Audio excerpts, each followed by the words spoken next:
बिस्मिल्लाहिर्रहमानिर्रहीम, अस्सलाम वालेकुम, वेरी गुड मॉर्निंग। मैं हूं माया खान और मैं हूं शाहज़ेब अहमद और आप हमें देख रहे हैं 92 पर सुबह सवेरे पाकिस्तान के जरिए। हम आपकी जिंदगी में नई नई खबरें, हेडलाइंस, टॉप स्टोरीज और क्या क्या हो रहा है। सबसे पहले अगर बात करें सबनामा में शाहजेब, तो हम लोग जब एक्चुअली प्रोग्राम आगाज करने वाले होते हैं तो हम लोग को बताना बड़ा जरूरी है कि हम आपस में खुद डिस्कस कर रहे होते हैं। खुद हमारा जो है ना वो तबादला ख्याल हो रहा होता है। क्या ख्याल है शाहजेब, ऐसा हो रहा है, ऐसा क्यों हो रहा है, इसके बारे में क्या करना चाहिए। लेकिन वही वाली बात है कि आप तक पहुंचाना ये हमारे फराइज की अदायगी में सबसे अव्वल तरीन हमारी तरजीह है।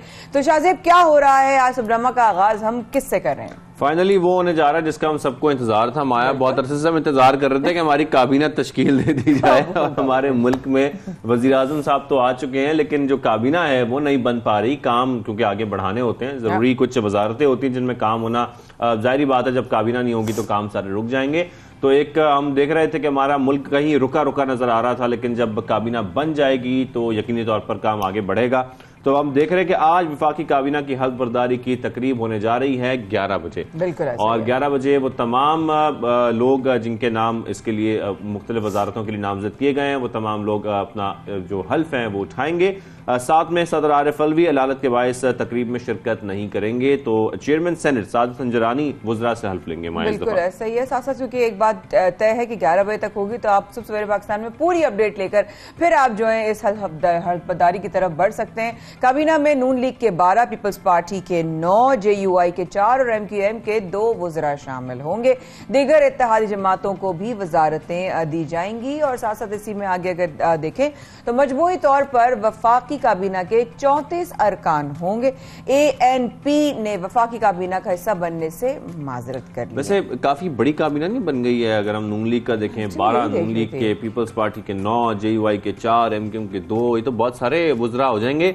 जितना कम वक्त है इसमें इतने सारे वुज़रा क्या करेंगे। अब वही वाली बात है कि कम वक्त भी है और मुकाबला सख्त भी है। और जहां तक मुकाबले की बात आ रही है तो साबिक वजीर आजम इमरान खान ने जस्टिस काजी जो है फाइज ईसा के खिलाफ जो रेफरेंस भेजना गलती तस्लीम कर लिया। सो ये एक्चुअली अच्छी बात है कि चले अगर कोई गलती हुई है तो ये एक्सेप्ट करना भी चाहिए, लेकिन कहा कि हमें गैर जरूरी तौर पर अदालत महाजराई नहीं करनी चाहिए थी। चले ओके। इमरान खान ने चीफ इलेक्शन कमीशन के खिलाफ रेफरेंस लाने का ऐलान भी कर दिया। कहते हैं सिकंदर सुल्तान राजा का नाम स्टैब्लिशमेंट ने दिया था, 3 तजावीज भी स्टैब्लिशमेंट लेकर आई और इस्तीफे का सोच भी नहीं सकता था। उन्होंने ये भी कहा कि तोशा खाना से तहाइफ खरीद के बेचना कोई जुर्म नहीं है। तो इस हवाले से जैसे कि तोशा खाना के हवाले से काफी बातें आ रही हैं, जिसमें बहुत सारी चीजें हैं जो कहा जा रहा है कि खान साहब ने जो है वो बेची हैं या वो साथ ले गए हैं। तो इस हवाले से फिर खबर ये भी है जिसपे मुझे बड़ी खुशी हुई, और वो खुशी इस बात पे हुई कि आखिरकार इंसाफ मिल गया। जो एक हमने केस देखा था श्रीलंकन शहरी पर जो तशद्दुद किया गया था, तशद्दुद करके हमने देखा कि उसे जान से मार दिया गया था, और जान से मारने के बाद बहुत सारे मुजरिमान थे जिनको गिरफ्तार किया गया था। अदालत में केस चल रहा था और आखिरकार अदालत ने फैसला सुना दिया है। 6 मुजरिमों को सजाए मौत जबकि 7 को उम्र कैद की सजा सुनाई गई है। और सिर्फ यही नहीं, क्योंकि हमने देखा था कि वहां बहुत सारे लोग इसमें शामिल थे। तो कहा यह जा रहा है कि 76 मुजरिमों को 2-2 साल कैद की सजा भी सुनाई गई है। 76 मुजरिमान को। अब देखिए, कानून एक तरफ, लेकिन इंसानियत जो है ना, उस वक्त आपका किरदार क्या होता है उस पर बहुत आपकी जिंदगी, आपकी आने वाली नस्लें, आपके अमाल नामे, तब सब उस पर डिपेंड करते हैं।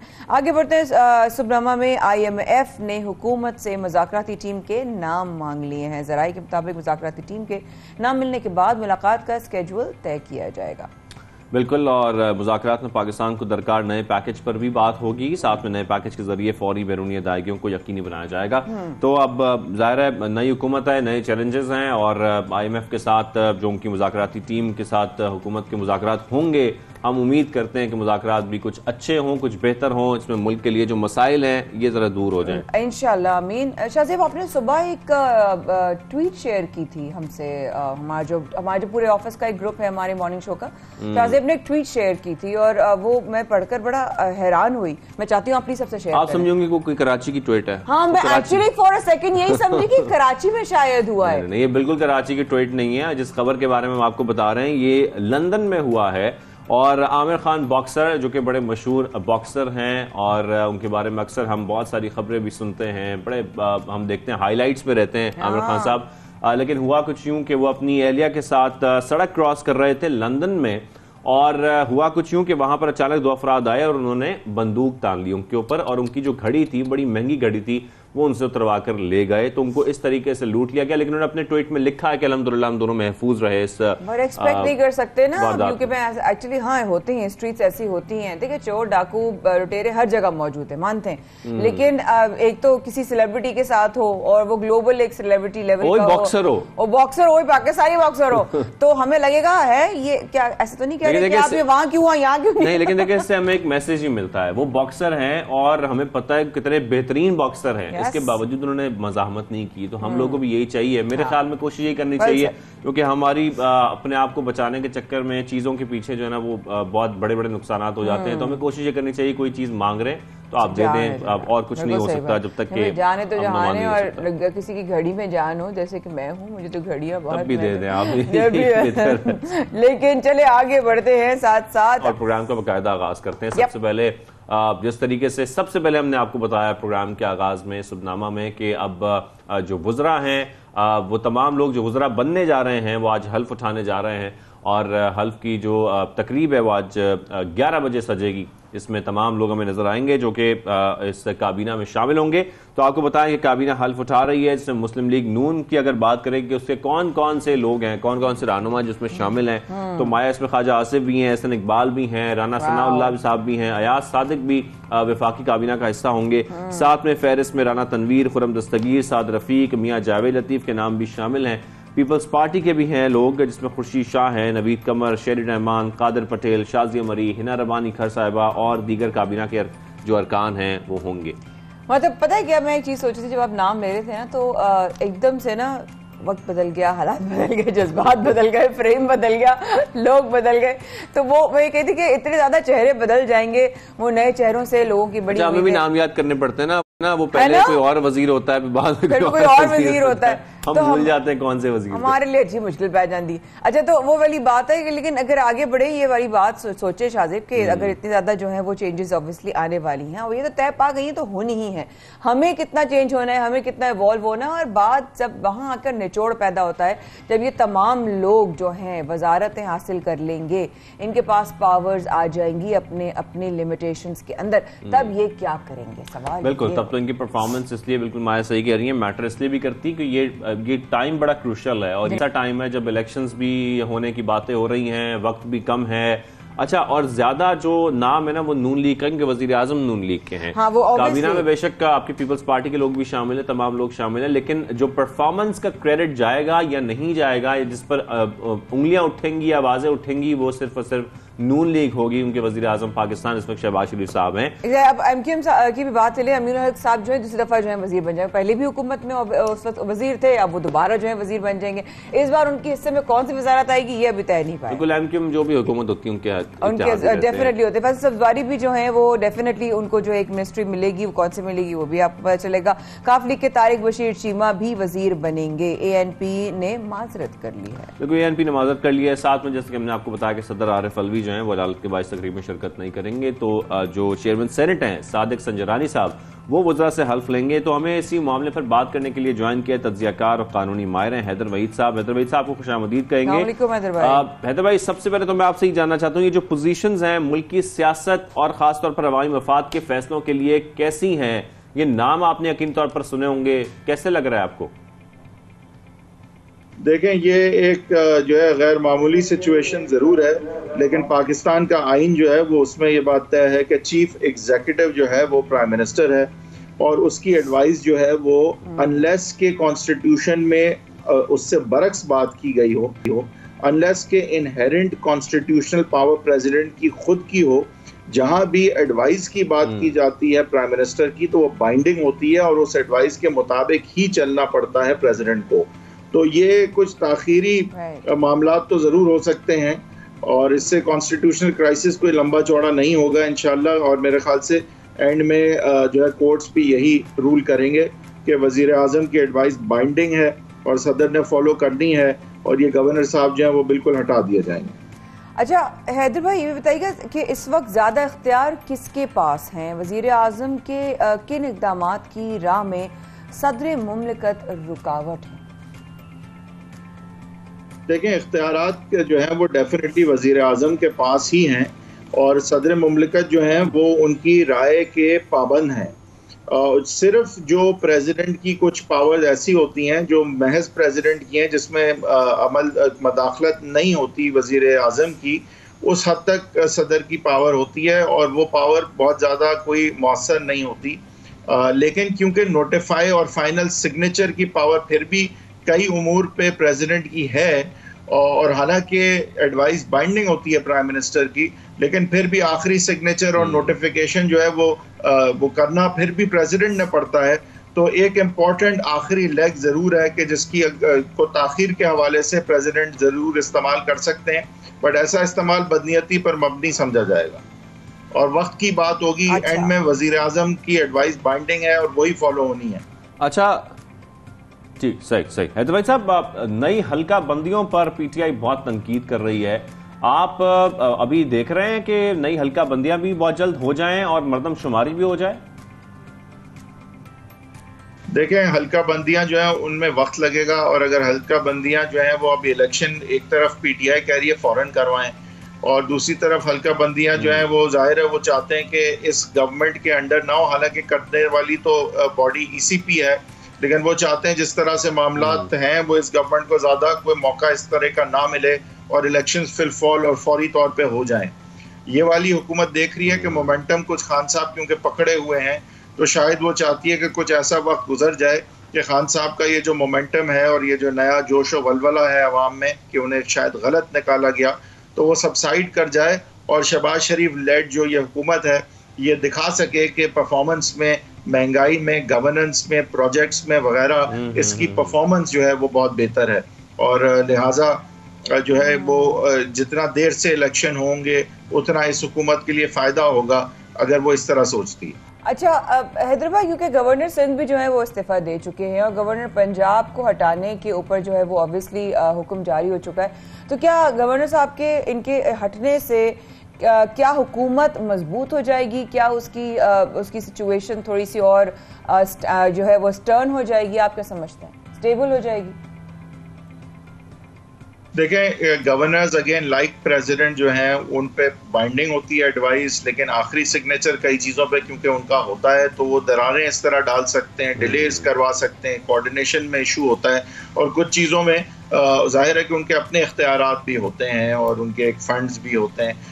तो गवर्नर का जो है वो साथ होने से एक और पॉलिटिकल फ़ायदा ये होता है कि अमूमन गवर्नर हाउस को, जो कि सियासी दफ्तर नहीं है लेकिन सियासी पार्टियाँ अपनी सियासत के लिए इस्तेमाल करती हैं, तो जो सिंध का अगर गवर्नर नून लीग का आ जाता है तो वो सिंध में अपनी सियासत अब गवर्नर हाउस के थ्रू करना शुरू हो जाते हैं। बिलफर्ज एक बात कह रहा हूँ मैं, तो इस लिहाज से इम्पोर्टेंट होता है कि गवर्नर और सीएम अगर सेम पार्टी के हों तो फिर इस तरह का इख्तलाफ जो है वो नहीं हो पाता।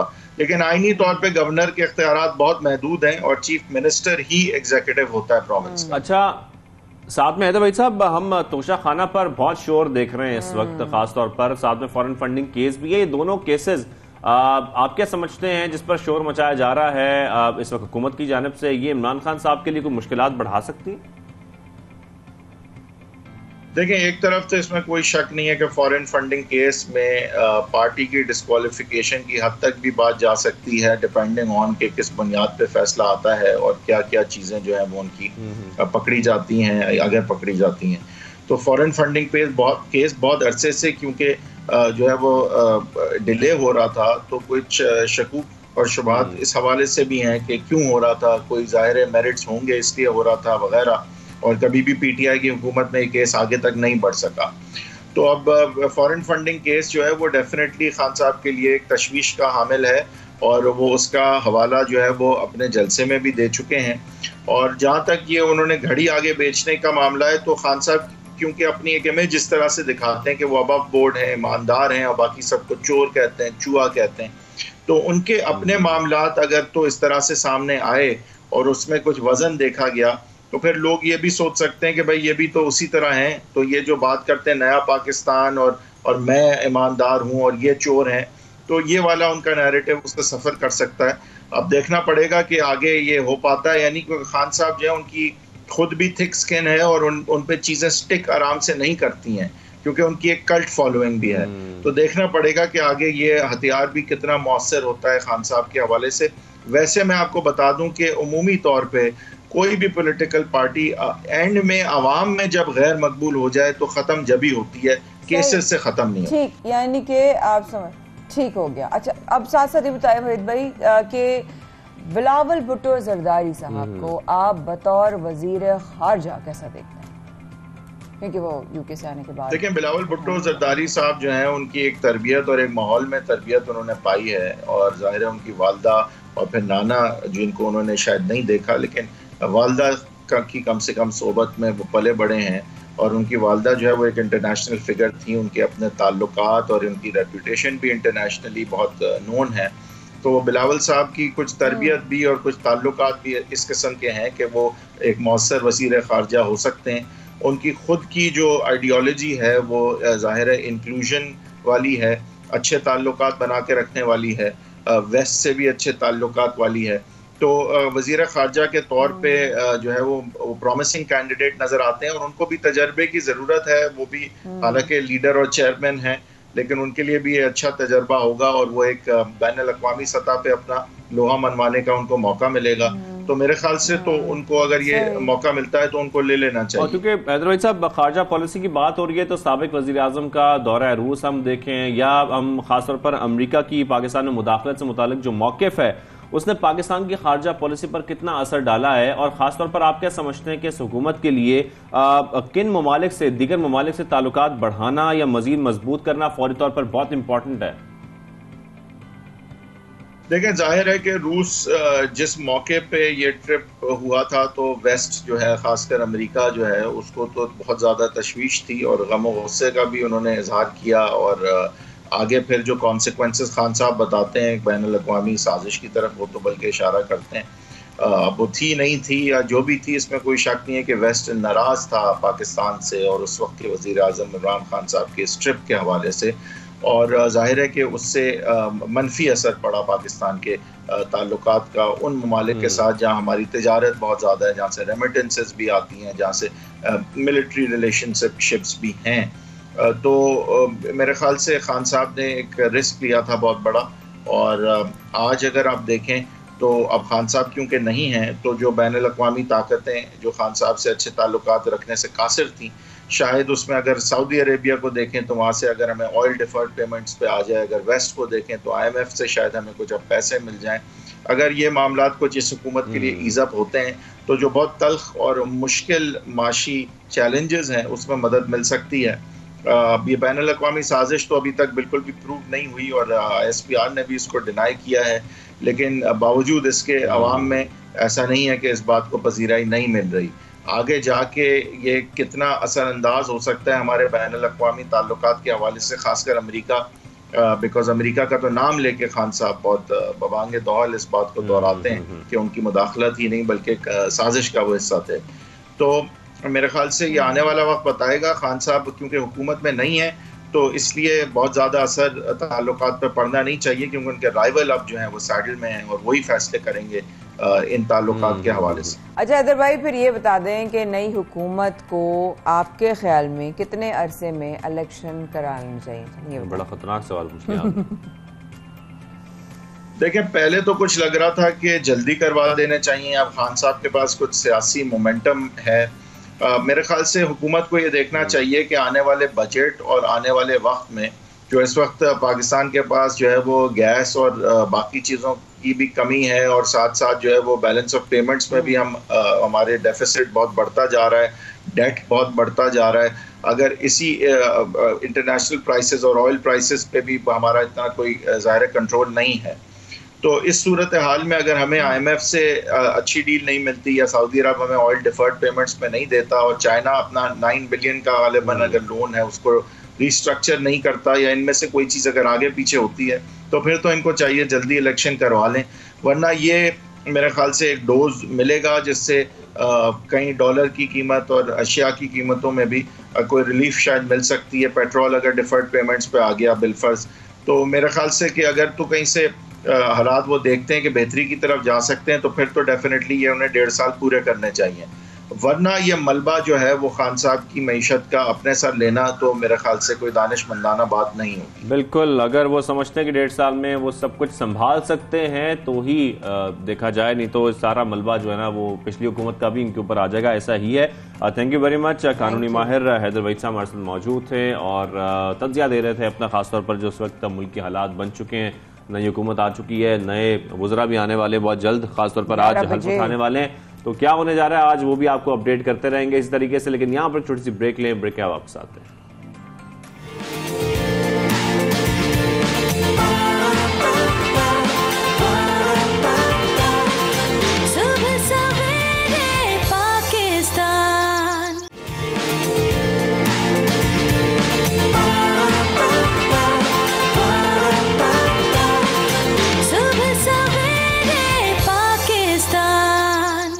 सुरसुरे पाकिस्तान में शाहजेब बरमाया के साथ रहने का बेहद शुक्रिया। रमजान मुबारक का बाबरकत महीना चल रहा है, इबादतें चल रही हैं, दूसरे अशरे की तरफ से हम तकरीबन इख्तिताम को पहुंचने वाले हैं और फिर अगला अशरा शुरू हो जाएगा। लेकिन साथ साथ बहुत सारी इंपॉर्टेंट चीज़ें हैं जो हमें वक्त से पहले और इस वक्त ज़रूरत वक्त यह है कि हम ये दुआ करें कि जो ये खबरें अब जो हम आपसे शेयर करने वाले हैं वो अल्लाह करे ना हो, उसके लिए हमें दुआ भी करनी है और दवा भी करनी है। बिल्कुल दवा भी करनी है, क्योंकि सवाल ये है हमारा कि क्या 2025 में पाकिस्तान से पानी खत्म होने जा रहा है या पानी की शदीद किल्लत पैदा होने जा रही है, क्योंकि जो हालात बनते जा रहे हैं, जो खतरात हैं वो तो कुछ यही इशारा दे रहे हैं कि 2025 में पाकिस्तान में पानी की शदीद किल्लत होगी। इसकी वजूहात क्या हैं, इक़दामात क्या उठाने फौरी ज़रूरी हैं, क्योंकि जो अभी तक रिपोर्ट सामने आ रही हैं जैसे कि इंटरनेशनल मॉनेटरी फंड है, यूनाइटेड नेशन डेवलपमेंट प्रोग्राम और Pakistan council of research in water resources की रिपोर्ट्स हैं, उसके मुताबिक पाकिस्तान दुनिया का तीसरा पानी की सबसे ज्यादा किल्लत का शिकार मुल्क है, ऑलरेडी है। शदीद फिक्र में डालने वाली बात बता दी है शाहजेब आपने कि अगर 2025, आज हम 22 में हैं, 23, 24, 3 साल की दूरी पर है 2025, 3 साल बाद पाकिस्तान में पानी पीने के लिए नहीं होगा। देखिए माँ, ये है वो काम करने वाले, हम लोग हर वक्त सियासत में इसके पीछे उसके पीछे जल से जुलूस ये सब कुछ करते रहते हैं, हुकूमतें तब्दील होती रहती हैं, लेकिन जो करने वाला काम है कि मुल्क में जो बिजली की सूरत है, मुल्क में पानी के जो रिजर्वायर्स हैं, जो पानी की किल्लत पैदा हो सकती है, वो कितनी इंपॉर्टेंट है, इस वक्त इस पर ध्यान देना कितना जरूरी है। इस रिपोर्ट में और भी बहुत सारी चीजें बताई, साथ में अभी आपको बता देते हैं कि पानी की किल्लत से खवातीन मजीद जो है वो गैर महफूज हो रही हैं। उसके और भी बहुत सारे रीजन हैं, लेकिन जो सामने है वो ये है क्योंकि जब पानी पीने का जो है आसानी से जो है मुयसर ना हो तो ये जिम्मेदारी खवातीन पर डाल दी जाती है। आपको पता है कि उनके कंधों पर जिम्मेदारी आ जाती है, वो घर से तवील लंबे लंबे फासले तय कर कर मटके, बोतलें, पानी, सुराइयाँ वो लेने जाती हैं, पानी भरकर उनको लाती हैं। खासतौर पर देहातों की बात कर रहे हैं हम, पसमानदा इलाकों में बात कर रहे हैं। अब सही कह रही हैं आप बिल्कुल कि वो तमाम खवातीन के ऊपर ही जिम्मेदारी आती है कि वो मटके उठाकर जा रही होती हैं और पानी भर भर कर या कुएं से लेकर आ रही होती हैं, आसपास की जगहों से लेकर आ रही होती हैं। आसान नहीं होगा, अगर पीने का पानी मिलेगा ही नहीं तो बंदा लेकर कहां से आएगा, क्या करेगा, कैसे सर्वाइवल होगा। मुझे तो आपने बड़ी फिक्र में डाल दिया शाहजेब। वैसे एक बात है कि कराची में तो ये ऑलरेडी काफी मसाइल हैं, पानी अभी भी हम सारा पानी खरीदते हैं, चाहे घर के इस्तेमाल का हो चाहे पीने का हो, हर किस्म का पानी खरीदना पड़ता है। लेकिन अगर हम कुछ पीछे चले जाएं तो पानी हमें हर किस्म का पानी 72% ऑफ हमारे पाकिस्तान की खवातीन को भर कर लाना पड़ता है पानी शाहजेब, 72। लेकिन अब इसकी वजूहात और इसके जो खतरात हैं, इसके जो इकदामात हैं, इस पर बात करना बहुत जरूरी है। तो हमें ज्वाइन किया माहिर माहौलियात वाटर एक्सपर्ट आफिया सलाम साहिबा ने। आफिया साहिबा आपको खुशामदीद कहेंगे, गुड मॉर्निंग टू यू। उम्मीद है आप खैरियत से हैं, ठीक ठाक हैं? बहुत बहुत शुक्रिया, आपको भी उम्मीद है खैरियत से होंगे। आफिया साहिबा, सबसे पहले तो आपसे मैं जी आफिया साहिबा, सबसे पहले तो मैं आपसे ये जानना चाहता हूँ कि पाकिस्तान में साफ पानी का उसूल मुश्किल क्यों होता जा रहा है, वजूहात क्या है? कि ये वजूहात समझने के लिए अगर जब आप इस तरह के कोई माहौलियाती जिसको हम कहते हैं ना नेचुरल रिसोर्स बेस्ड चीज़ के ऊपर आप जब बात करने चाहते हैं, तो मैं ज़रूर ये आपसे दरख्वास्त करूँगी कि साथ साथ हमारा पॉपुलेशन का ग्राफ भी दिखाया जाए। तो इस क्यों का एक जवाब तो आपको उसी ग्राफ को देख के मिल जाएगा। जब आपके पास महदूद वसाइल हो और उसके ऊपर आबादी का दबाव हो, तो पर कैपिटा हर जो एक पीकस जो कहा जाता है किसी भी कुदरती वसाइल में जो दस्तयाबी है उसमें कमी आती जाएगी। और पानी की जो कमी की बात हो रही है वो इस इसमें तनाज़ुर में होती है। ये नहीं कि पानी आना ख़त्म हो गया है। क्लाइमेट चेंज के असरात ज़रूर होंगे, पानी की कमी या बेशी, ये दोनों चीज़ों में आपको नज़र आएंगी। लेकिन आप देखिए कि आबादी की बढ़ती हुई रफ्तार की वजह से ये जो कमी का आपको एक फिगर दिया जाता है कि 2025 में आप देखिए कि हमारे पॉपुलेशन कहाँ से कहाँ चली जाएगी, तो उसके जो उन्हीं महदूद वसाइल हैं उनके ऊपर क्या स्ट्रेसेस होंगे। दूसरी चीज़ ये कि आपने इसको सिर्फ पानी के हुसूल से आपने इसको नहीं जोड़ा, आप यहाँ साफ पीने के साफ पानी की सुविधा की बात कर रहे हैं। तो वो कम से कम हो जाएगा बात कर रहे हैं, तो वो तो अभी भी कम है। देखिए आपने अभी कहा था कि कोई 75% आबादी औरतों की ऐसी है जो कि ये पानी लेने के लिए जाती है। वो पानी की रसाई एक चीज है और साफ पानी का हुसूल बिल्कुल साफ पानी पीने के उनको पानी मिलता है, अगर वो जौहरों या कुओं से या तालाब से या दरिया से या कहीं वो जो आपकी नहरें हैं वहाँ से पानी जो लेकर आती हैं वो पीने का साफ पानी नहीं होता, वो बस पानी होता है। अब ये उनकी मजबूरी है कि उनको पीने के लिए भी वही मिलता है, जानवरों को भी फूड मिलता है। तो हमें ये भी देखने की जरूरत है कि साफ पानी हम किसको कहते हैं, कि वो क्या वो सिर्फ पाइप वाटर है जो हम कराची जैसे शहर के लोग या जो बड़े शहर जहाँ पे आपके पानी की सप्लाई स्कीम्स हैं, वहाँ के लोग कितने लोग एतबार करते हैं उस पाइप से पानी आने पे, और उसको क्या वो साफ पानी पीने के दौर मतलब पीने का पानी समझते हैं? कितने लोग हैं जो कि नल को मुंह लगा के पानी पी लेते हैं बगैर किसी खौफ? कितने लोग हैं? सही बात। पीने साफ पानी का ये बिल्कुल सही कह रही हैं। तो अब ये एक बहुत ही स्कूल में हम पी लिया करते थे पानी और हमें पता ही नहीं होता था, फिक्र ही नहीं होती थी हम लोगों को कि हम पानी पी रहे हैं। नलका खोलते थे, पानी पी लिया करते थे। लेकिन आज वाकई सही कह रही हैं, हम ऐसा सोच भी नहीं सकते। नई नस्ल तो बहुत दूर की बात है, हम ही डर जाते हैं भाई कहीं पीना लेना तो हमने कहीं बाहर का पानी तो नहीं पी लिया, कहीं नल के पानी में धुले हुए तो नहीं है। हमारे पास मेहमान आते हैं आफिया जी, वो इतने there scared to you know the extreme के पानी ये बर्तन किसमें धुला हुआ है, क्या इसमें जो खाने में जो जिस पानी डाला गया है वो कौन सा पानी डाला, खौफ का आलम अलग है। जी आफिया जी, तो इसमें देखिए ये जो आप लोगों ने जो एक ये उठाया है एक मसला, इसके ऊपर बहुत ज्यादा फोकस करने की जरूरत है। क्योंकि अगर आप देखिए जो एक MDGs थे जो कि हम उससे भी फेल हो गए थे, उसमें पानी के मुतालिक जो MDG था वो पानी की रसाई करता था। लेकिन जब वो उनका वो अरसा खत्म हो गया और उसके बाद सस्टेनेबल डेवलपमेंट गोल्स आए, तो वो क्वांटिटी के बजाय क्वालिटी के ऊपर फोकस कर रहे हैं। उसमें था कि एक्सेस टू वाटर MDG में, अब है क्लीन वाटर, क्योंकि खाली पानी तक रसाई मसलों का हल नहीं है, बल्कि जिस किस्म के पानी की रसाई हो रही है वो उससे आपकी सेहत के बहुत से मसाइल बढ़ रहे हैं। हमारे यहाँ वाटर बोर्न डिजीजेस। तो फिर क्या किया जाए? देखिए बहुत सी चीजें हैं जो की जानी चाहिए, उसके ऊपर आवाज उठानी चाहिए। उसके लिए आप जैसे लोगों का हम शुक्रगुजार हैं कि आप जगह बनते हैं आवाज पहुंचाने का। एक तो पानी की सफाई, शुक्रगुजार हैं, बहुत शुक्रिया। लेकिन देखिए पानी की सफाई के बारे में हमें बहुत ज्यादा हसास होने की जरूरत है। और सफाई के से मुराद ये नहीं है कि आपके पास जैसा भी पानी आ रहा है आप उसको चले उबाल के पी लें। उबाल के पीना जो है वो एक हल है, उसमें बहुत से आपके डाउन साइड हैं कि उसमें बहुत सी जो मादनियात या नमकियात होती हैं जो आपके जिस्म के लिए जरूरी होती हैं वो आप लूज कर देते हैं अगर पानी को उबालते हैं, ठीक है। तो वो भी एक डाउन साइड है। दूसरा तरीका ये है कि जो आपको आजकल वो प्रोसेस बॉटल वाटर मिलता है वो महंगा है, वो जाहिर है हमारे जैसे मुल्क में उसको एक आपकी आम लोगों के लिए नहीं है वो अफोर्डेबल। उसमें फिर जो हुकूमती इदारे हैं वो जाहिर है जिम्मेदारी भी उनकी है, वसाइल भी उनके हैं, आप जो कह रही हैं कि हम अपने ज़माने में स्कूल में नल से पानी पी लेते थे, वो ही वाले नल और जिस पाइप के जरिए उस नल में पानी आता था वो अभी तक हैं, वो करोड़ हो चुके हैं, कई जगह टूट फूट का शिकार हैं।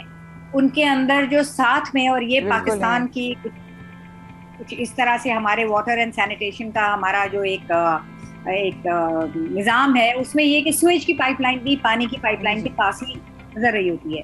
तो जब ये यहाँ पे टूट फूट होती है और वहाँ पे भी टूट फूट हो रही होती है, तो वो लीकेज होती है और उसके अंदर से भी आपके पास आता है।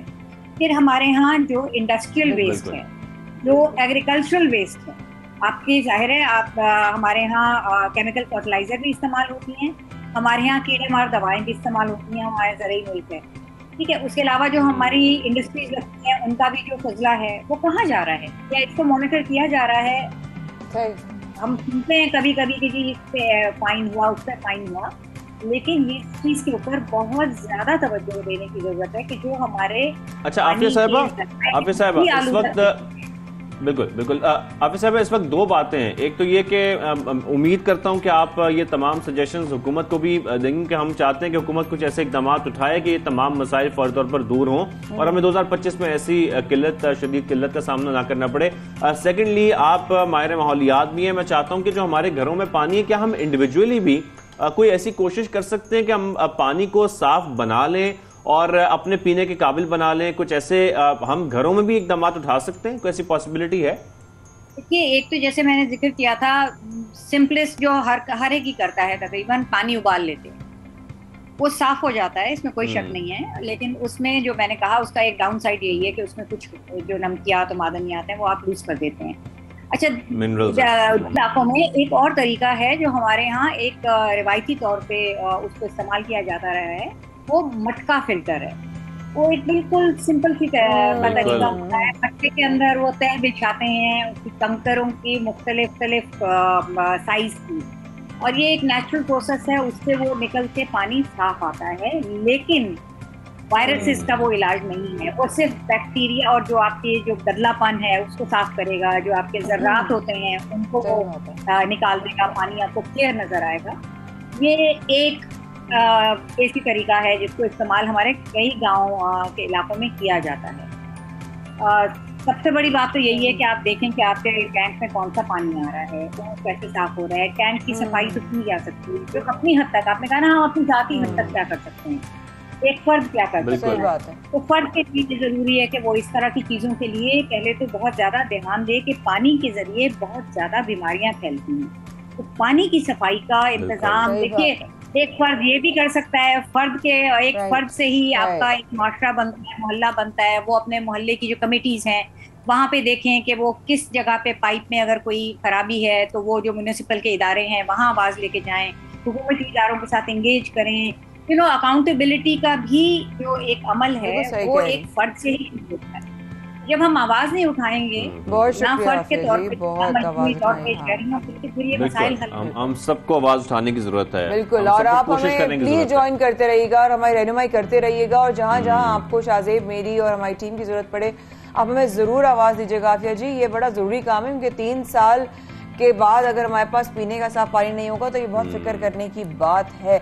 अब प्रोग्राम को आगे लेके चलते हैं, और साथ साथ ये भी फिक्र करने की बात है कि जब नेक लोग इस जमीन से चले जाते हैं तो फिर पीछे वो नेकी कौन संभालेगा, कौन देखेगा? उनके जाने के बाद जो यतीम हुए, जिनसे उनका खून का रिश्ता था या नहीं था, लेकिन उन्होंने उनको माँ बाप वाला प्यार दिया, बच्चों को गोदें दी, उनकी जिंदगी सवारी।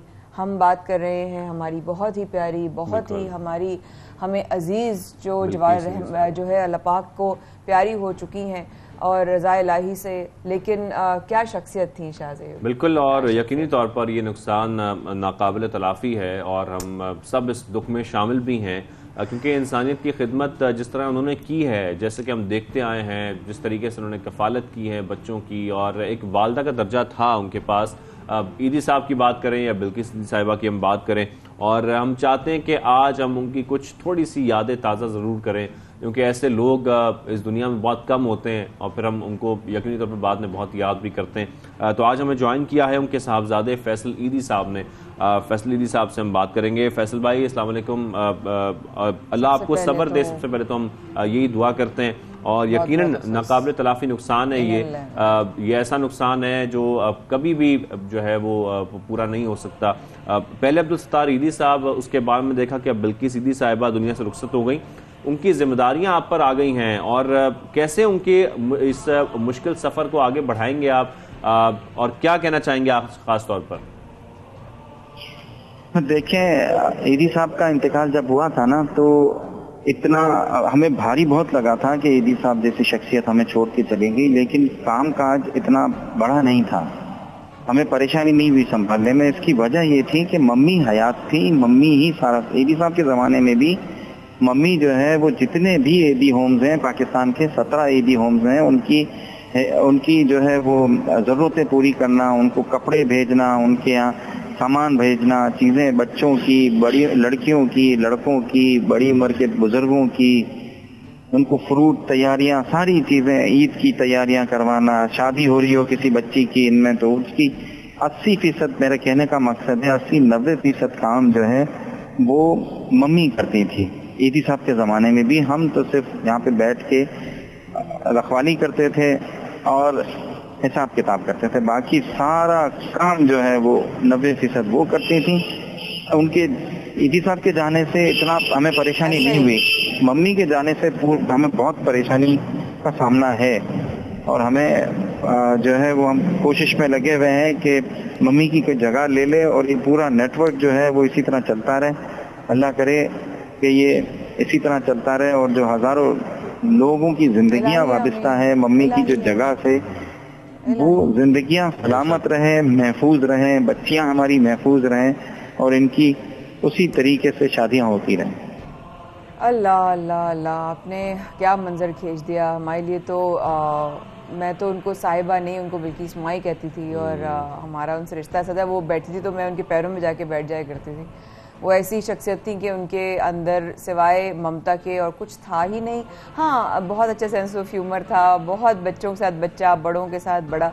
लेकिन हमने ये भी सुना है फैसल भाई कि वो किसी बच्ची की शादी की तैयारियां कर रही थी, अब वो किस तरीके से मुकम्मल होगा, उसको कैसे आगे लेके चलेंगे? जी, एक बच्ची थी यहीं पे बड़ी हुई थी, लावारिस, उसकी शादी की तैयारी में थी। मेरे जहन में नाम नहीं है क्योंकि वो उनके फर्नीचर बनाना, उनके सामान लेना, कुरान पाक के साथ जो है वो सूरह बकरा और सूरह यासीन देती थी। जो भी शादी होती थी ना यहाँ पे, उनको ये तीनों कुरान पाक देती थी, सूरह यासीन देती थी और सूरह बकरा देती थी। और फर्नीचर तैयार करवाना, कपड़े मंगवाना, उनके लिए कपड़े बनवाना, सारी चीज़ें तैयार करती थी। शादी का पूरा यहाँ पे मेहंदी होना, बच्ची यहीं पे आ जाती थी ना, किसी भी सेंटर की हो ना बच्ची शादी के लिए राजी हो जाए और तो फिर उसको यहाँ लेकर आते थे, उसके लिए रिश्ता ढूंढती थी मम्मी। और जब रिश्ता मिल जाता था तो फिर तैयारी होती थी, सारे सामान, घर की तैयारी, सामान की तैयारी, चीज़ों की तैयारी उसमें थी। बस अब रमज़ान के बाद जो है वो शादी की थी तैयारी, अब करेंगे, हम रोकेंगे तो नहीं इंशाअल्लाह। हमारी बच्ची है, उसको ऐसे छोड़ देंगे तो ये जालिम समाज जो है वो, हमारी बच्चियों की हिफाजत मुश्किल हो जाएगी ना, हम नहीं छोड़ेंगे उनका साथ। सही बात, बिल्कुल, बहुत मुश्किल अब ये आपके लिए भी मिशन है, यकीनी तौर पर है। और हज़ारों बच्चे हम देखते हैं कि वो एक वालदा से महरूम हो गए। अब तो आप ही उनके वालिद हैं, आप ही वालदा हैं। तो फैसल साहब, अब इस मिशन को तेज़ करने के लिए, लावारिस बच्चों के जो मामलात हैं उनको आगे बढ़ाने के लिए आप क्या करना चाहते हैं या क्या करने जा रहे हैं मज़ीद? आज सुबह में 4 बजे उठा ना, तो सैरी करने के बाद मैंने अपनी बीवी को जाके मेरी अपनी माँ की जगह पे बिठाया, उसी बाकड़े पे जाके बिठाया जहाँ पे मेरी माँ बाकड़े पे बैठती थी, बेंच पे। और उसको मेरे चारों बच्चे वहाँ पे मैंने सबको बुलाया और उन सबसे वादा लिया कि मेरी बीवी को अब वहाँ से नहीं हटाएंगे और वो मेरी माँ की जगह खाली कभी भी नहीं करेगी और मेरी माँ के कमरे को भी कभी बंद नहीं करेंगे। मैंने उनसे सबसे जो है वो वादा लिया है और मैं भी पूरी कोशिश करूँगा कि मेरी वाइफ जो है उनके साथ पहले भी काम करती थी और यहाँ का काम अब जो है वो संभाल लें ताकि पूरे पाकिस्तान की जिम्मेदारी इनके पास आ जाए और ये हम अपने तरीके से जो मुमकिन हो सकेगा मदद करेंगे। और सारे बच्चों ने भी कहा है कि हम इसको अब इस जगह से नहीं हटाएंगे, मेरी बीवी को, सबा को। असल भाई, आपने हमसे क्या मंजर शेयर कर लिया कि बिल्किस माँ जहाँ बैठती थी और सारी जगह आपने उधर जो है वो भाभी को जाकर बिठाया। बहुत बड़ी बात आपने की है। हम ज़रूर, हमारी दुआएं साथ हैं, हमारी नेक तमन्नाएं साथ हैं आपके और भाभी के, बिकॉज आप जो हैं, आप लोगों ने जो है वो जिस तरीके से अब आपने जो मंजर कशी की है ना, हमारी दुआएं हैं ये कि हम जो है, क्योंकि हम बड़ी खुश नसीब नस्ल हैं कि हमने अपनी आंखों से ईदी साहब को और बिल्किस माँ को देखा। हमारी नस्लें जो आएंगी आगे आने वाली, वो कहेंगी अच्छा ईदी सेंटर इतना बड़ा नाम है। हम तो वो खुश नसीब लोग हैं जिन्होंने उन्हें अपनी आंखों से देखा। बहुत शुक्रिया फैसल भाई, अल्लाह ताला दुआ करते हैं आपकी तमाम ख्वाहिशात पूरी हों। थैंक यू वेरी मच, आपने हमें ज्वाइन किया सबसे पहले पाकिस्तान में। यहाँ पर छोटी सी ब्रेक लेते हैं, ब्रेक के वापस आते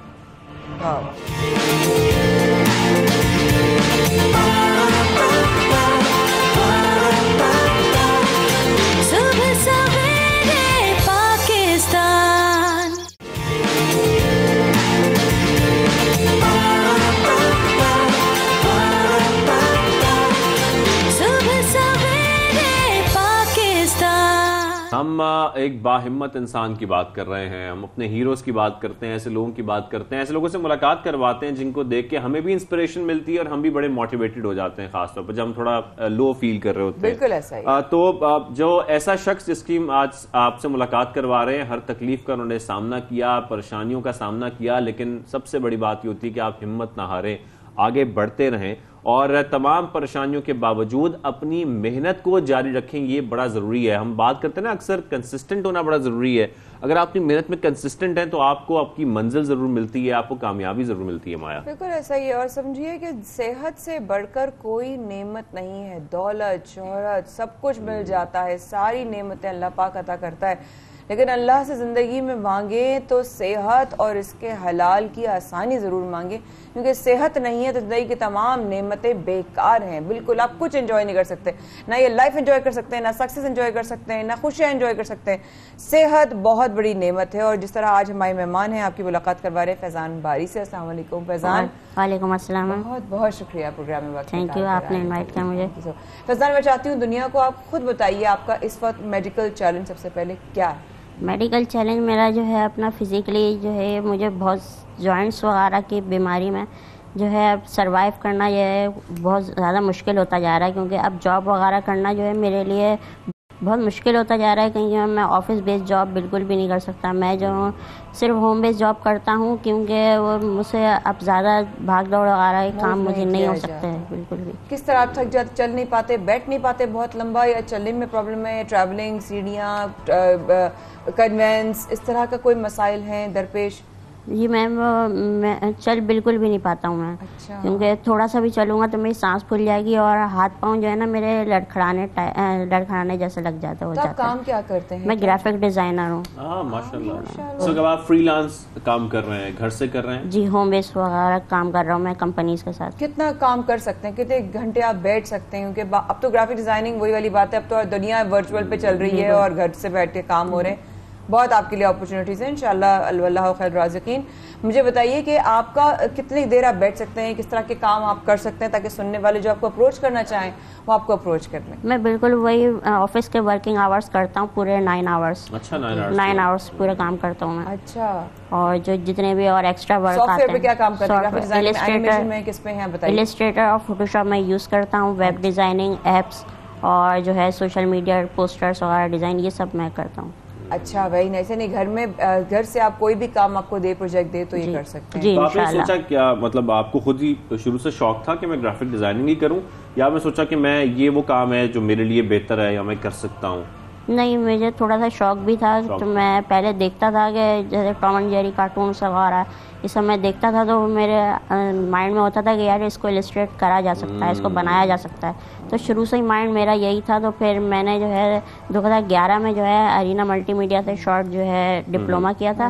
उसके बाद मैंने ये चीज़ स्टार्ट करी थी, जो के लिए मेरी डिजीज़ के लिए भी बेहतर था कि मुझे ज़्यादा भाग दौड़ नहीं करना पड़ेगी, एक ही जगह बैठ के काम करना है। तो मुझे ये था कि ऐसी फील्ड चूज़ करनी है जिसमें मुझे अपनी डिजीज़ को भी साथ लेकर। अच्छा, और ऐसे में ना मोटिवेशन और बड़ी इंपॉर्टेंट होती है, हौसला देना बड़ा ज़रूरी होता है। फैमिली, दोस्त, सब लोग कितना सपोर्ट करते हैं आपको? फैमिली माशाल्लाह बहुत सपोर्टेड है, मेरे पेरेंट्स बहुत माशाल्लाह बहुत सपोर्टेड हैं। कभी मैं हिम्मत हार भी जाता हूँ तो मेरी मदर बहुत मेरा साथ देती हैं और फिर मेरे हौसले को ऊपर लेके आती हैं। काफ़ी दफ़ा ऐसा भी वक्त आता है कि बस मैं बोलता हूँ नहीं यार, अब यहाँ पे वाइंड अप हो जाना चाहिए कि हम मेरे अंदर और हिम्मत नहीं है, आपने चलते रहना है, वाइंड अप का इख्तियार सिर्फ उसको है, वही बैकअप करेगा हमारा। बिल्कुल बिल्कुल, मेरी मदर यही कहती हैं कि वो सब अल्लाह पाक दुनिया में लेके आया है तो उसने ही वसीला बनाया है, तो हिम्मत कभी नहीं हारनी। इंशाल्लाह एक दर बंद होता है तो दूसरा दर खुला होता है। और फैजान, हम लोग देखें, एक इंसान ना ये समझे कि हम इस दुनिया में अगर आए हैं तो उसकी मर्जी से आए हैं। बिल्कुल। अगर हम अपने होने का सवाल करते हैं तो हम उसको सवाल कर रहे हैं कि तूने हमें क्यों भेजा। तो क्या हमारी जुर्रत, हिम्मत और औकात है कि हम उस ज़ात से पूछ सकते हैं कि उसने हमें क्यों भेजा, उसने हमें क्यों पैदा किया? क्योंकि तो इजाजत ही नहीं है हमें, इजाजत ही नहीं है। तो बजाय इसके कि हम ये सोचे कि उसने हमें क्यों भेजा, हम ये सोचे कि अल्लाह अब तूने हमें जो भेजा है तो मेरा मकसद क्या है यहाँ पर, आपका रीजन क्या है इस दुनिया में, आप क्यों आए हैं? बगैर रीजन के तो रब ताला कुछ करता नहीं है। तो आपका रीजन क्या है, आप क्यों दुनिया में आए? अपना मकसद तो तलाश कीजिए। हो सकता है हम अपनी उलझनों में फंस जाते हैं, अपनी बीमारी में फंस जाते हैं, जिंदगी के प्रॉब्लम से फंस जाते हैं, लेकिन वो अपना मकसद नहीं तलाश कर पाते। अल्लाह तूने मुझे भेजा क्यों है? मैं पूरा चाह रही हूँ कि आपकी जो मेडिकल कंडीशन है फैजान, वो शुरू से ही आपको ये चैलेंज का सामना था या किसी एज के बाद जाके या कुछ अरसे पहले जाके ये बढ़ गया, और कितना बढ़ गया? जी, मुझे ये चैलेंज का सामना, मैं 2 साल का था जब ये डायग्नोस हुई थी मुझे बीमारी JRA, ज्यूमेरल आर्थराइटिस। तो ये डायग्नोस हुई थी। उसके बाद जो है आहिस्ता आहिस्ता करके शुरू में तो मुझे कार्टिजोन नहीं दी गई टैबलेट, 6 साल के बाद मुझे कार्टिजोन दे दी गई। तो उसके बाद जो है वो मल्टीपल डिजीज में मैं डेवलप हो गया, कभी हार्ट प्रॉब्लम, कभी ब्लड प्रेशर प्रॉब्लम। तो उसके बाद ये हुआ कि 13-14 साल के बाद जो है बोन्स जो है बिल्कुल जो है ख़त्म होना शुरू हो गई, सुकड़ना शुरू हो गई। यानी अपने अगर मेरा कोई जॉइंट स्वाइल होता है तो उसकी जगह जो है उसमें पानी भर जाता है। जब पानी भरता है तो डॉक्टर्स निकालते हैं। निकालने के बाद जो जी बहुत तकलीफ होती है, बहुत तकलीफ होती है। तो जब वो पानी निकाल लेते हैं तो वो अपना शेप चेंज कर लेते हैं और अपनी जगह छोड़ देता है। जैसे घुटना, जैसे नी है जी, वो इतनी नरम हो चुकी है कि अपनी जगह चेंज कर लेती हैं, शेप चेंज कर देती हैं। तो इस वजह से जो है चलने फिरने में भी काफ़ी प्रॉब्लम होती है। तो आपका मुसलसल ट्रीटमेंट चलता रहता है? जी, मेरा ट्रीटमेंट चलता रहता है। तकरीबन 30 साल हो गए मेरा ट्रीटमेंट चल रहा है। 30 साल कैसे अफोर्ड होता है बाहर? ठीक ठाक वो होता होगा? जी बहुत मैम, बहुत एक्सपेंसिव है इलाज। और ये मेरा जो फेस खराब हुआ, ये मेरा 6 ईयर्स हो गए ये खराब हुआ। अच्छा, पहले नहीं था? नहीं, पहले मेरा फेस खराब नहीं था। शाज़िब, क्यों ना बहुत सारे हमारे जानने वाले हैं, मीडिया में हैं और भी लोग हैं जो सब देख। बिल्कुल, मैं यही कहने वाला था कि बहुत सारी एजेंसीज, बहुत सारी एडवर्टाइजमेंट एजेंसीज हैं, बहुत सारे ऐसे सॉफ्टवेयर हाउसेज हैं जो कि ग्राफिक डिजाइनर्स रखते हैं। यकीनी तौर पर आजकल क्योंकि कोविड के बाद में खासतौर पर देखा कि बहुत सारे लोग घरों से काम कर रहे हैं और उसमें कोई प्रॉब्लम नहीं है। आप जो लोग काबिल हैं, जो लोग काम कर सकते हैं, उन लोगों से काम लिया जा सकता है, उनको घरों में बिठाकर भी काम लिया जा सकता है। तो मेरी आप लोगों से एक मतलब मैसेज भी चाहता हूं कि अगर आप लोग ढूंढ रहे हैं कोई ऐसा ग्राफिक डिजाइनर ढूंढ रहे हैं जिसकी आप लोगों को तलाश है, तो हमारे पास आज फैजान बारी साहब मौजूद हैं और हमारे शो में मौजूद हैं। तो मैं चाहता हूं कि वो तमाम फ्रीलांस काम जो आप किसी भी ग्राफिक डिजाइनर से करा सकते हैं वो इनसे भी करा सकते हैं। तो ये भी इलस्ट्रेशन करते हैं, ये भी सारे काम करते हैं। तो वैसे आपकी क्या प्लान्स हैं कि आपने ग्राफिक डिजाइनिंग में कितना आगे बढ़ना है? फ्यूचर प्लानिंग क्या बनाई है आपने? मुझे आगे इंशाल्लाह जो है डेवलपमेंट साइड पे आना है और जो वीडियो एडिटिंग्स वगैरह ये सब सीखनी है। तो अभी भी मैं सीखना चाहता हूँ, लेकिन इंस्टीट्यूट्स वगैरह की थोड़ी फीस ज़्यादा होती है तो मैं अफोर्ड नहीं कर पाता अभी।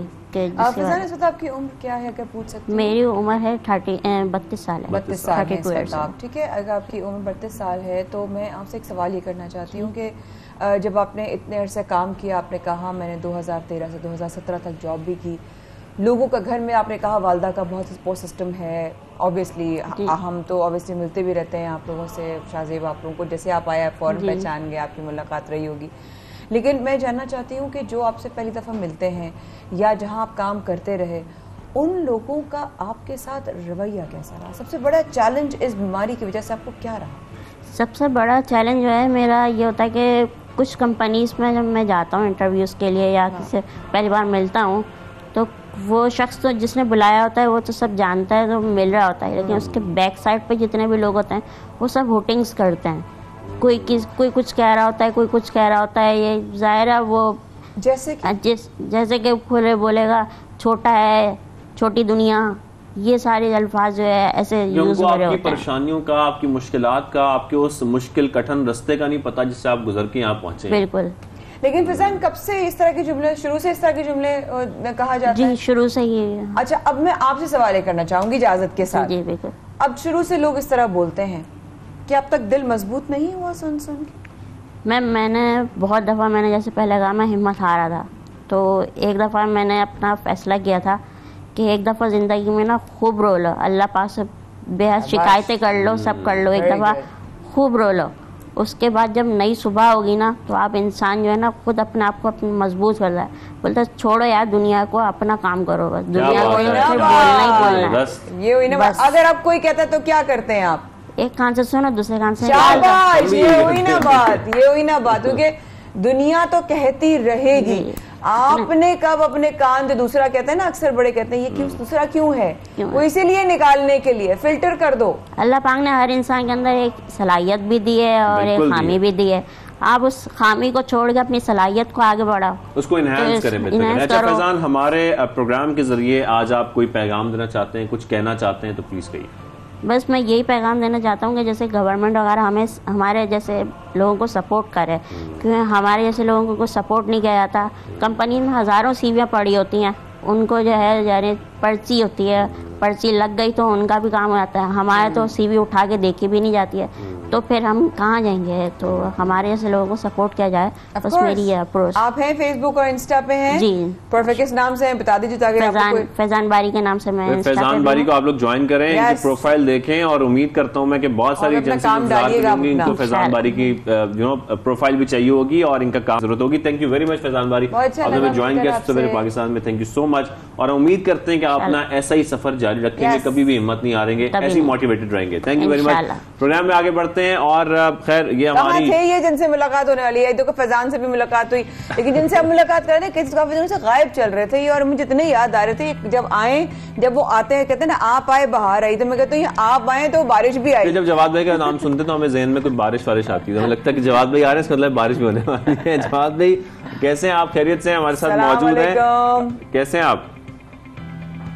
जी वालेकुम अस्सलाम, अल्लाह का कहते हैं ठीक ठाक है। जवाद भाई, हम बड़े शहर कराची की सबसे पहले बात कर लेते हैं। गर्मी ने डेरे डाले में है, गर्मी चल रही है, क्या सूरत हाल रहेगी आने वाले दिनों में? खासतौर पर जो हफ्ता गुजरा है उसमें तो हमने बड़ी शदीद गर्मी देखी है, आने वाला हफ्ता कैसा है? देखिए शादिर भाई, कराची में आने वाला हफ्ता भी कुछ इसी तरीके से चलेगा। सीजनल टेम्परेचर हैं, टेम्परेचर रेंज तकरीबन 35 से 36 डिग्री रहेगी। ह्यूमिडिटी काफ़ी ज़्यादा है तो इस वजह से फीसलेस टेम्परेचर जो है वो 39-40 डिग्री तक चलते रहेंगे। अलबत्ता इस वक्त एक वेस्टर्न डिस्टर्बेंस जो है वो पाकिस्तान के काफ़ी सारे एरियाज में एक्टिव है, और क्योंकि साउथ वेस्ट की जो हमारी समंदरी हवाएं हैं ये भी शहर में मौजूद हैं, तो उसके इन्फ्लुएंस में कराची से कुछ दूर, शहर से कुछ दूर थोड़े बहुत चांसेस हैं कि कोई लोकल डेवलपमेंट हो सकती है अगले 1 से दिनों में। तो इसके ज़ेर असर शहर में ये चांसेस हैं कि मतलब 30 to 40% चांसेस है, ज़्यादा नहीं, कि कुछ डस्ट स्टॉर्म वगैरह शहर में आ जाए, या शहर से कुछ दूर जो है वो बारिश के बादल बनते हैं तो उसके ज़ेर असर जो है वो कुछ थोड़ी बहुत ड्रिजल वगैरह हो जाए। इसके अलावा कोई सिग्निफिकेंट वेदर जो है वो फिलहाल शहर में मौजूद नहीं है। अच्छा, यानी कि मेरा सवाल वहीं पर दबका रह गया। जवाद भाई, मैं हमेशा एक ही सवाल लेके आती हूँ और वो होता है बारिश के हवाले से, तो यानी कि बारिश का कोई इम्कान नहीं। मैं इतनी खुश हो रही थी कि अब पूरे पाकिस्तान में एग्जैक्टली हम ऐसे ललचाए हुए ना, हमारे ऐसे दिमागों में ऐसी हालतें हो रही कि हम काश बारिश वाले माहौल में चले जाएं, लेकिन बारिश का सोचते ही ना रोजे में, रमजान में, गर्मी में एक अच्छी ताजगी का एहसास हो जाता है। तो पाकिस्तान के हवाले से भी जरा बताइएगा जवाद भाई कि बारिशें शुरू हो गई हैं, अब ये बारिशों का सिलसिला शुरू हो गया है या ब्रेक आएगा पाकिस्तान में भी? माया, देखें कराची में तो फिलहाल बारिश का ऐसे कोई इम्कान नहीं है, बस थोड़े बहुत हल्के फुल्के चांसेस हैं कि ड्रिजल हो जाए। इसके अलावा पाकिस्तान के जो दूसरे एरियाज हैं इसमें अब आपको याद होगा कि हमने शायद बताया था कि अप्रैल के जो आखिरी के दिनों में रमज़ान के जो आखिरी का जो असरा होगा इसमें पाकिस्तान भर में जो है वो 2 से 3 जो है वेस्टर्न डिस्टर्बेंस आते नज़र आ रहे हैं। इस वक्त एक काफ़ी अच्छा सिस्टम जो है वो मौजूद है। बलूचिस्तान के काफ़ी सारे एरियाज में अच्छी बारिश हो रही है, ज़्यादाबारी हो रही है। अपर सिंध के एरियाज में जो है वो काफ़ी अच्छे बारिशें और ज़्यादाबारी रिकॉर्ड की गई है। पंजाब में भी ये सिस्टम जो है ये आज या कल तक जो है ये पंजाब और केपी के भी काफ़ी सारे एरियाज में जो है ये फैल जाएगा और मजीद 1 से 2 दिन एक्टिव रहेगा। अच्छा जवाद भाई, हमने माजी में देखा कि ईद पर बारिश जरूर हो जाती है, तो ये इस दफा भी ईद पे चांसेस हैं कि ईद उल फितर पर बारिश हो जाए? पॉसिबिलिटी है, काफ़ी हद तक पॉसिबिलिटी है शादिब भाई के, क्योंकि अब ये सिस्टम बैक टू बैक आ रहे हैं। वेदर पैटर्न दोबारा चेंज हुए हैं। जो ड्राई पीरियड पिछले 20-25 दिन से चल रहा था मुल्क में, उसका अब खात्मा होना शुरू हो गया है। तो कह सकते हैं काफ़ी हद तक चांसेस हैं कि उस दौरान भी कोई ना कोई सिस्टम अगर एक्टिव हुआ तो एटलीस्ट केपी के। जवाद भाई, कराची में ईद पर बारिश होगी या नहीं? शाहरुख भाई कह रहे कराची में नहीं होगी। सारी बारिशों में कराची शामिल नहीं है। बताए ना कराची में होगी ईद पे बारिश या नहीं? कराची में फिलहाल भी अभी तक तो देखें अगले 7-10 दिन तक तो कोई ऐसा सिस्टम आता नजर नहीं आ रहा है। अब ईद के जो है वो थोड़ा सा टाइम है अभी, इंशाल्लाह इसके बारे में चल के फिर अगले हफ्ते जो है वो एक और इसके हवाले से कोई बात कर सकते हैं, वो ज़्यादा बेहतर है। ठीक है जवाब देखते हैं कि जवाब मेमन साहब हमारे साथ मौजूद हैं, वेदर मैन, और हमें अपडेट कर रहे थे जो पूरी सूरत हाल है मुल्क की, चाहे नॉर्दर्न एरियाज हो, पंजाब हो या सिंध का इलाका हो, कि यहाँ पर बारिशों की क्या सूरत हाल है, वेदर कैसा रहेगा, आने वाले दिनों में वेदर कैसा रहेगा। Thank you very much Jawad भाई। यहाँ पर ब्रेक लगा लेते हैं क्योंकि हम कोशिश कर रहे थे बारिश हो जाए लेकिन कोई पॉसिबिलिटी नहीं है। कुट्टी सबसे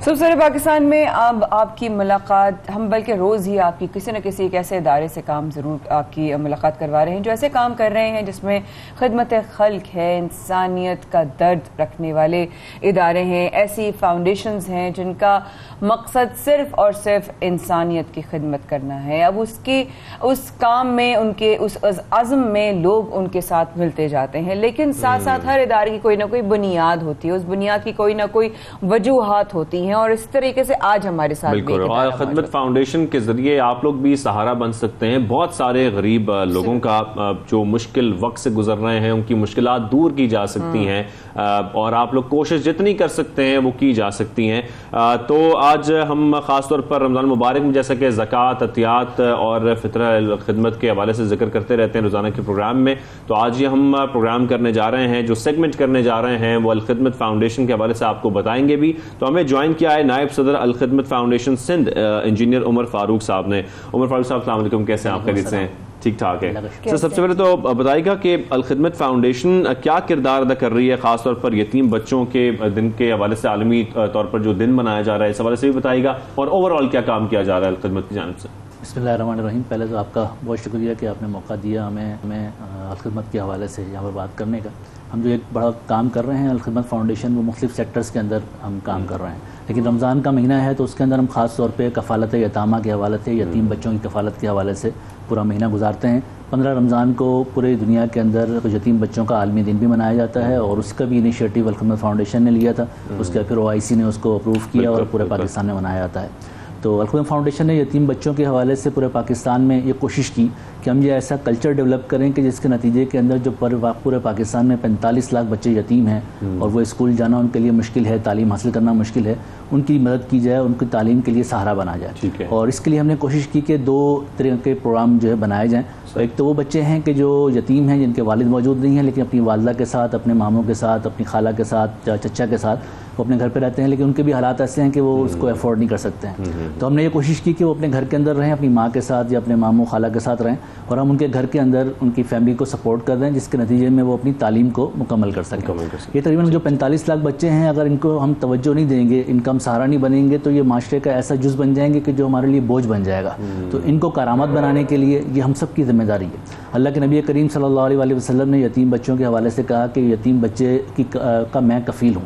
इसका मतलब ये है कि जितने उम्मत मुस्लिमा में यतीम बच्चे हैं, जिम्मेदारी है, सबकी जिम्मेदारी अल्लाह के नबी करीम सल्लल्लाहु अलैहि वसल्लम ने ली है। और जब उन्होंने ली है तो उसका मतलब ये था कि क़यामत वक्त तक जब आने वाले जो मुसलमान हैं, उन सब की ये जिम्मेदारी है कि जो करीब करीब यतीम बच्चा होगा उसकी जिम्मेदारी हमने लेनी है। तो खिदमत फाउंडेशन ने यही किया कि अपना एक कल्चर डेवलप किया, लोगों को बताया कि यतीम बच्चे हमारी जिम्मेदारी हैं और हम इनको बेहतर तरीके से लेके चलेंगे तो ये आइंदा पाकिस्तान के लिए तरक्की का बाइस बनेंगे और उसकी तरक्की के लिए अपना किरदार अदा कर सकेंगे।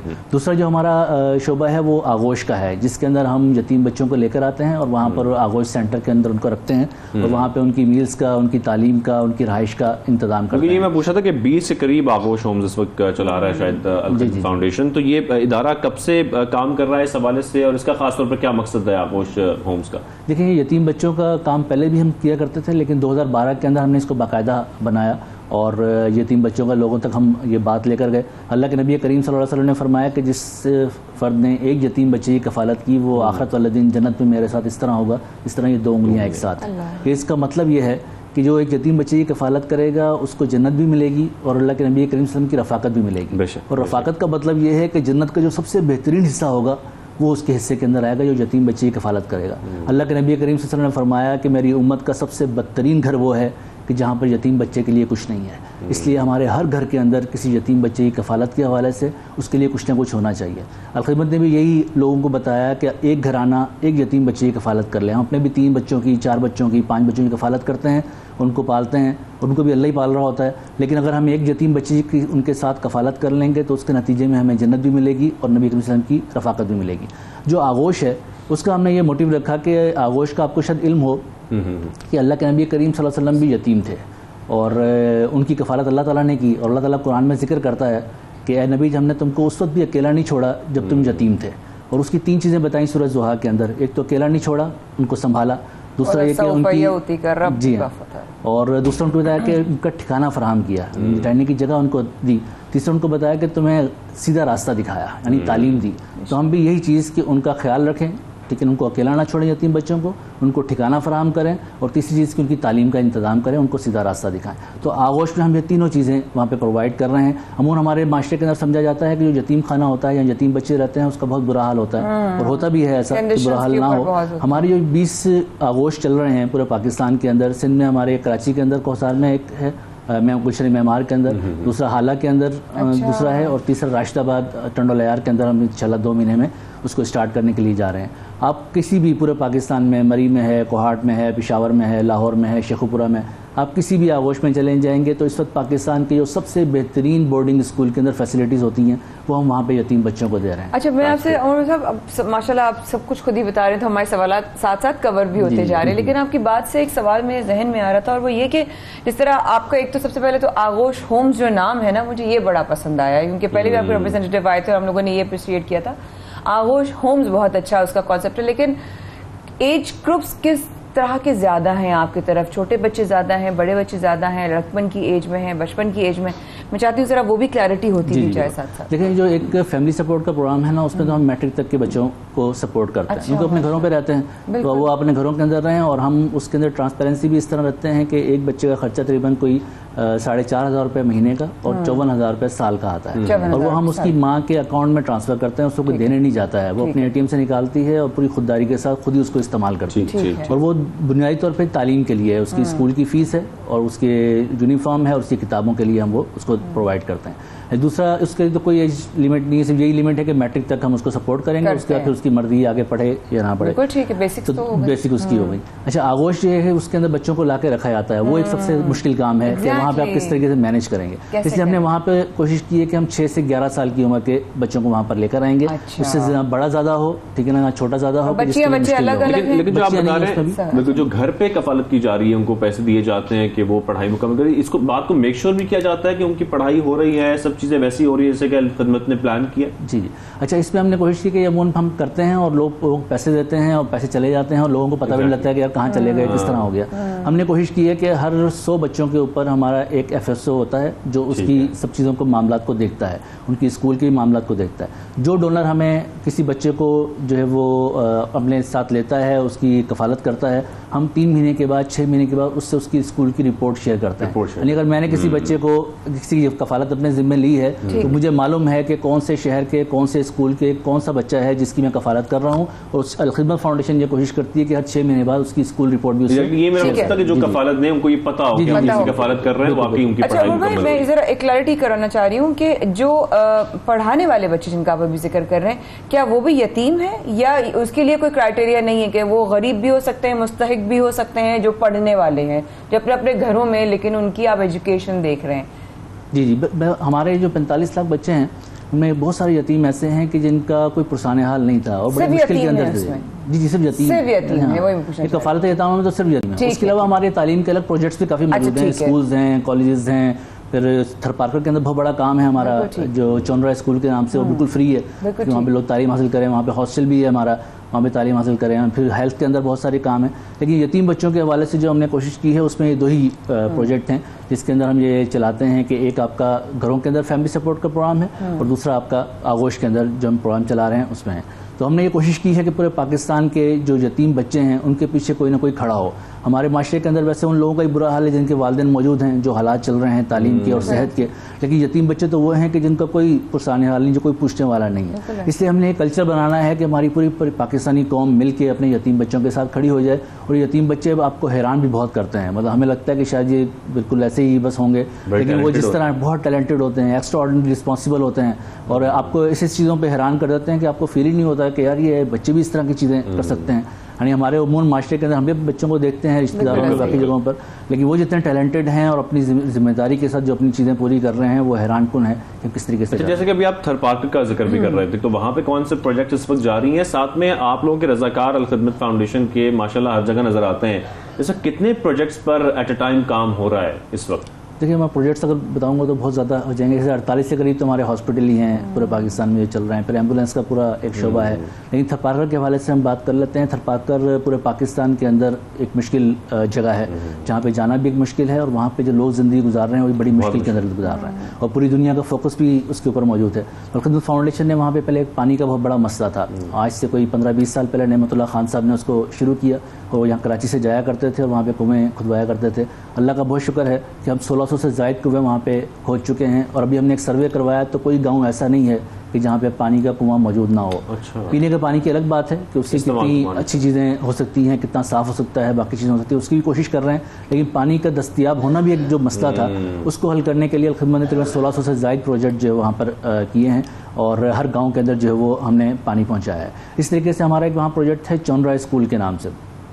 चौनरा स्कूल आपने अगर आपको पता हो कि थरपारकर के अंदर मुख्तलिफ झुग्गियाँ बनती हैं एक खास स्टाइल की, उसको चौनरा कहते हैं। तो हमने भी वही स्टाइल दिया कि एक चौनरे के अंदर हम एक स्कूल बनाते हैं और उसमें छठी से लेके मैट्रिक तक के या उससे कम भी जो बच्चे हैं, वहाँ पे बच्चे भी कम होते हैं, वहाँ पे जो छोटा सा गांव होता है 50-60 बच्चे, 70-80 बच्चे, वो एक ही चौनरा स्कूल के अंदर एक ही उस्ताद वो उनको तालीम दे रहा होता है। अल-खिदमत के आप लोगों के टीचर्स वहाँ पर जाते हैं, जो वहाँ पर होते हैं, एक ही टीचर होता है, वो इसको चलाता है, वो सब चीज़ें करता है, लेकिन बुनियादी तालीम उन बच्चों को दे देता है। फिर वहाँ से जो अच्छे बच्चे होते हैं जो ज़्यादा तालीम हासिल कर सकते हैं उनको हम 8वीं से लेकर आते हैं मिठी शहर के अंदर।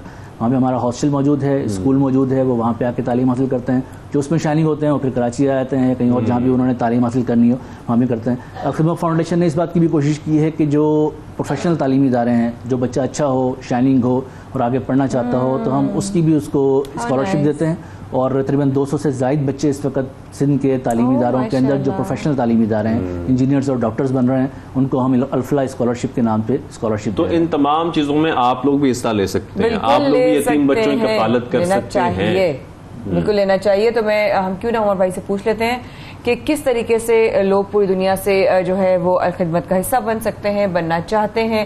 वेबसाइट के हवाले से बता दीजिए, पाकिस्तान में किस तरह रब्ता कर सकते हैं, कैसे आप तक पहुंचा सकते हैं। देखिए, अल-खिदमत फाउंडेशन वैसे पूरे पाकिस्तान के अंदर मौजूद है और आपकी वेबसाइट के ऊपर भी, इंटरनेट के ऊपर भी आप जाएंगे, अल-खिदमत लिखेंगे तो फ़ौरन ही चीज़ें सामने आ जाएंगी।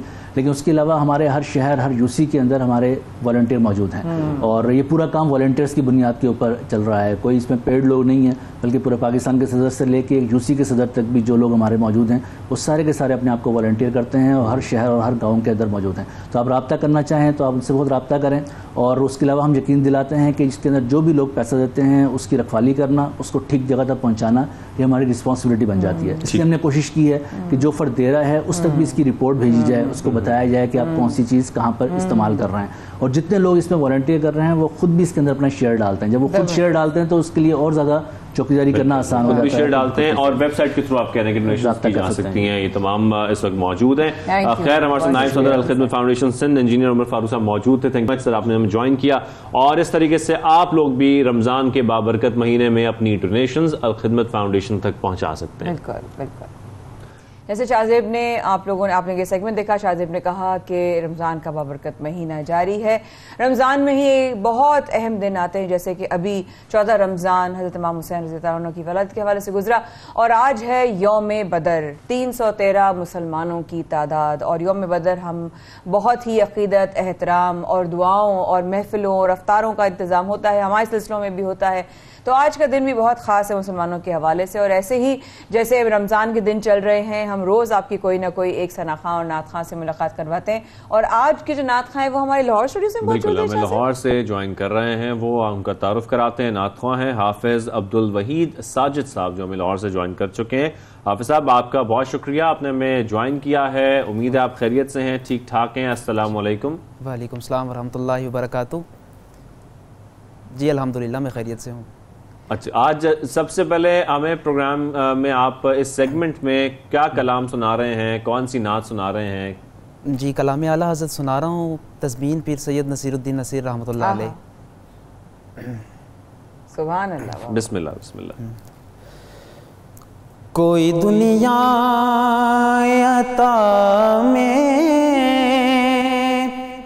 नहीं हमता तेरा, हो जो हातिम को मुयस्सर ये नज़ारा तेरा, के उठे देख के बख्शिश में ये रुतबा तेरा, वहाँ क्या जो दो करम है शहबत तेरा, नहीं सुनता ही नहीं मांगने वाला तेरा, कुछ बशर होने के नाते तुझे खुद सा जाने, और कुछ महज पयामी ही खुदा का जाने। अरे इनकी औकात ही क्या है कि ये इतना जाने, फर्श वाले तेरी शौकत का उलू क्या जाने, खुसरवा अर्श पे उड़ता है फरेरा तेरा, खुसरवा अर्श पे उड़ता है फरेरा तेरा। और बहुत ही खूबसूरत शेर। कई पुश्तों से गुलामी का ये रिश्ता है बहाल, यही तिफलियों जवानी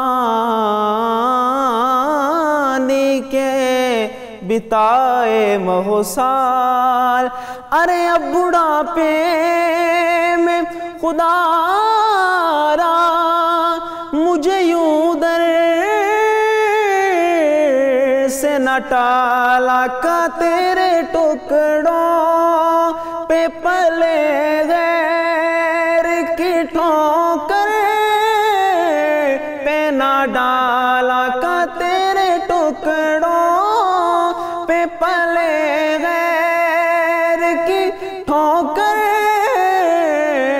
पे ना डाल झिड़कियाँ खाए कहाँ छोड़ के सदका तेरा वाह क्या जो दो करम है शगे बतहा तेरा।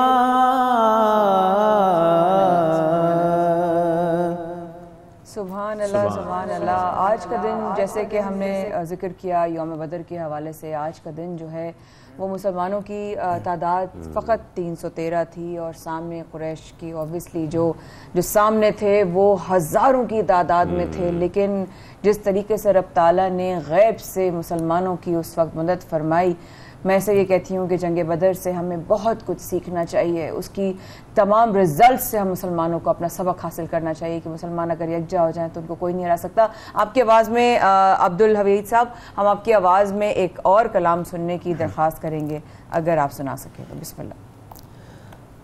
हाँ